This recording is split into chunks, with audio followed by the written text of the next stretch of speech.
মাথার উপর সূর্য তখনও হেলে পড়েনি। হঠাৎই ভয়াবহ বিস্ফোরণে কেঁপে উঠেছে আশপাশ। বাইরে বেরোতেই চোখে পড়ল আগুনের কুণ্ডলী। একটা বিমান আছড়ে পড়েছে বহুতল ভবনে। দাউ দাউ করে জ্বলছে আগুন, ছড়িয়ে ছিটিয়ে আছে বিমানের ধ্বংসাবশেষ। হঠাৎই লেলিহান শিখার মাঝখান থেকে বেরিয়ে এলো এক যুবক, পরনে সাদা টি শার্ট। সেই যুবকের গায়ে রক্তের দাগ, হাঁটছেন খুঁড়িয়ে খুঁড়িয়ে। বলছিলাম, ভারতের আহমেদাবাদে এয়ার ইন্ডিয়ার ভয়াবহ বিমান দুর্ঘটনায় অলৌকিকভাবে বেঁচে যাওয়া ব্রিটিশ নাগরিক বিশ্বাস কুমার রমেশের মৃত্যুর দুয়ার থেকে ফেরার করুণ কাহিনী।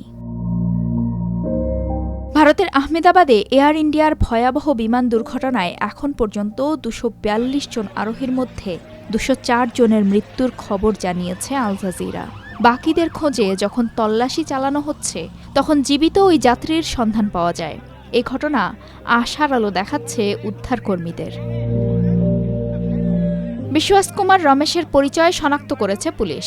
আহমেদাবাদের পুলিশ কমিশনার জিএস মালিক জানিয়েছেন, 11 নম্বর আসনে বসেছিলেন তিনি।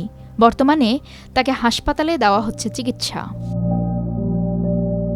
ইন্ডিয়া টুডের দাবি, দুর্ঘটনায় পড়া ওই বিমান থেকে লাফ দিয়েছিল ওই ব্রিটিশ নাগরিক, যে কারণে সৌভাগ্যক্রমে বেঁচে গিয়েছেন তিনি।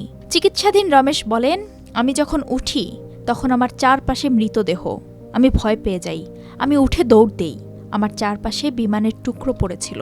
কেউ একজন এসে আমাকে ধরে অ্যাম্বুলেন্সে তুলে হাসপাতালে নিয়ে আসে। রমেশ আরও জানিয়েছেন, বিমানটিতে তার ভাই অজয়ও ছিল। সে বসেছিল বিমানের অন্য সারিতে। তাকে সে এখন পাগলের মতো খুঁজে ফিরছে। রমেশ বলেন, আমরা দিউতে গিয়েছিলাম। সে আমার সঙ্গে ভ্রমণ করেছিল, কিন্তু আমি এখন তাকে আর খুঁজে পাচ্ছি না। দয়া করে তাকে খুঁজে পেতে আমাকে সাহায্য করুন।